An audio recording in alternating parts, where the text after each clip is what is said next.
জমিন আল্লাহ বানাইছেন কুন ফায়াকুন বইলা, কিন্তু আমারে আপনারে আল্লাহ পাক কুন ফায়াকুন বইলা বানায় নাই। আমাকে আপনাকে যখন আল্লাহ বানাইছে, খালাকতু বিয়াদাইয়া, আল্লাহ বলে আমি আমার নিজের হাত দিয়া বান্দা বান্দিরে বানাইছি।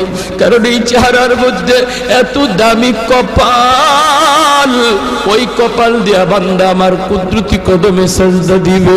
এই কপালটার এত দাম, এই কপাল কুন ফায়াকুন বললে হয় না, এই কপাল ফেরেশতাদের হাতে বানাইলেও হয় না, আমি আল্লাহ নিজের হাতে বানাইছি।